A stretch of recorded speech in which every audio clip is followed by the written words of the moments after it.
ruined the good black man who's still alive, but I guess the brother is so disheartened that nobody wants to listen to him. Malcolm X, Saint Malcolm, he was trying to tell us years ago, 60 years ago, what time it was. Are we listening? Do we remember what he said? Worst enemy the black man has in America is the liberal white.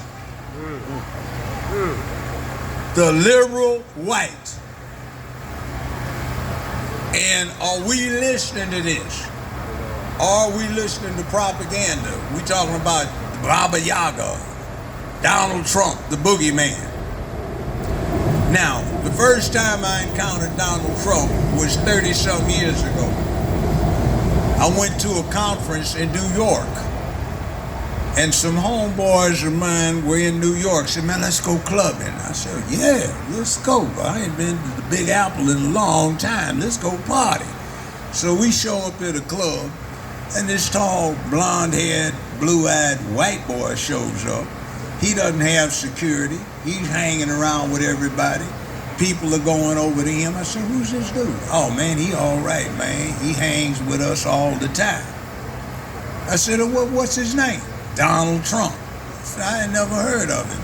I said, but he's cool, man. He's always helping out. Now we hate him, but I can't see that he's done anything worse than what he was doing before, which was okay.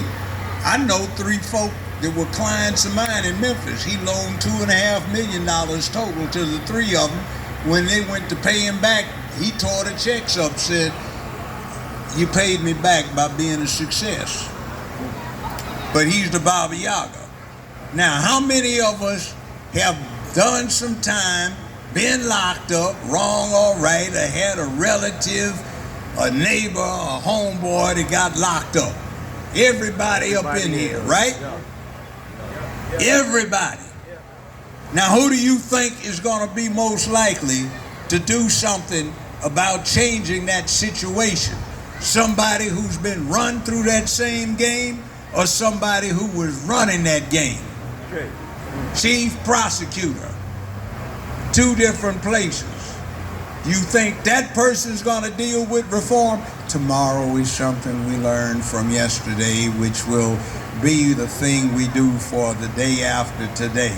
Do you think that is going to give you any relief, or somebody that's been getting treated like a black man to see what it looks like? What do you think? But he's the boogeyman, isn't he? Oh, he's evil. What did he do? He's just standing up being a man. See, you got this other side, therefore destruction of the traditional nuclear family. And black folk been depending upon the traditional nuclear family for decades, for centuries. He promotes manhood and womanhood, but somebody else is trying to effeminize the whole country. You a man, you ain't supposed to act like it. I remember back in the late 60s, they had those folk that hated they weren't men, hated they weren't strong men, hated they weren't normal men. I'm gonna hurt somebody's feelings, I don't care, but anyway, men create war.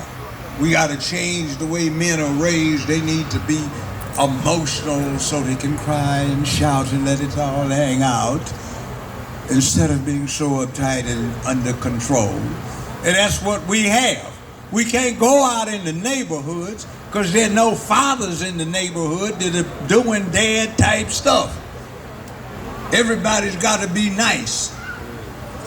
Young boys, young men don't prosper too well when somebody is getting too damn nice. You got to be fair, but you got to make it tough. Boys are like iron, untempered steel. You've got to do what the blacksmith does. You got to heat the iron up until it gets white hot. And then you have to temper it after you do that. Then you have to forge it into what you're trying to make so it's tough and resilient and sharp. But we don't care. We just pig iron for our boys. We just turn them loose. and they don't get any training. See, men are supposed to make where they live a better, safer, more secure place filled with economic prosperity, sense of purpose, morality, ethics, make their communities places of public peace, dignity, and order. They're supposed to be brave and courageous and have a purpose. Yeah. But we don't do that. Everybody's supposed to just go do what you feel like doing. No morality, no guilt, no shame. You've heard that one. No guilt, no shame. A little incident to show you how bad it is. When I grew up, anybody my age, when you grew up, you had fights all the time.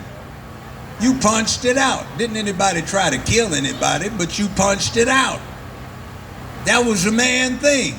Now, somebody was telling me the other day that a kindergarten situation developed. 2 kindergarten boys had a fight and they called in the police to arrest them.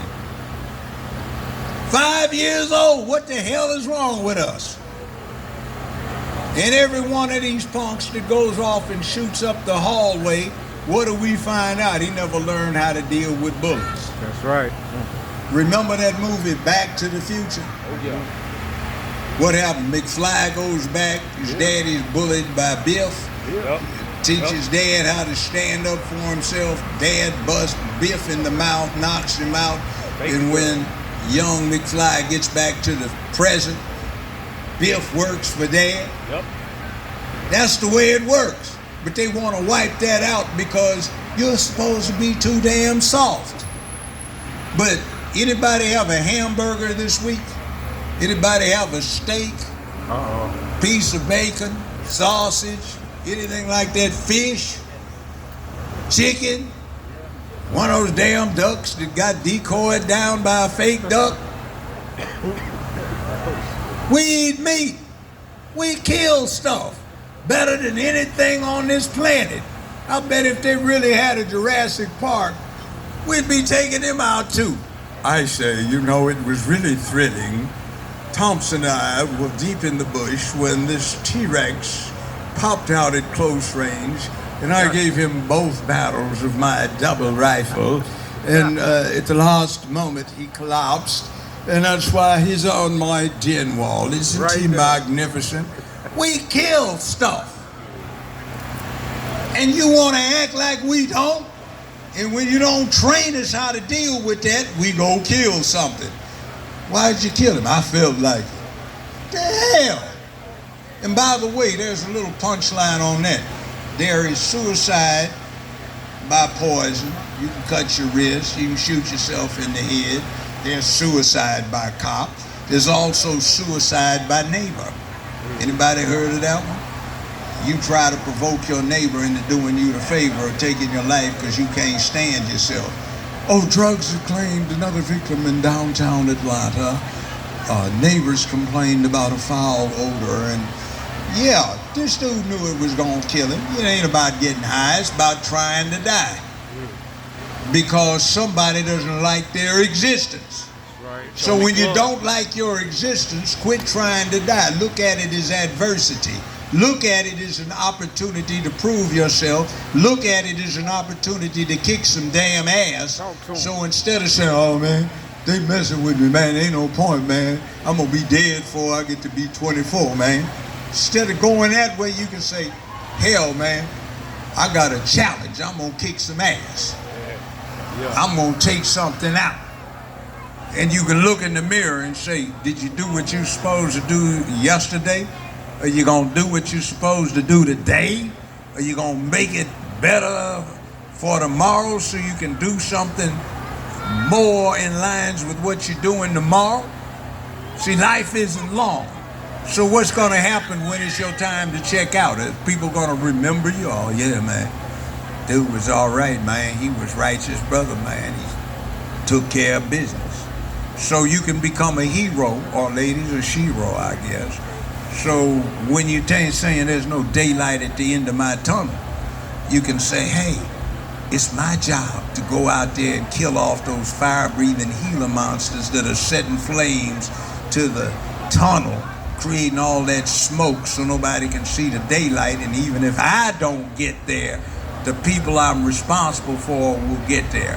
When you've got a purpose, everything doesn't look hopeless. It just looks challenging. It makes you want to work harder at what you're doing.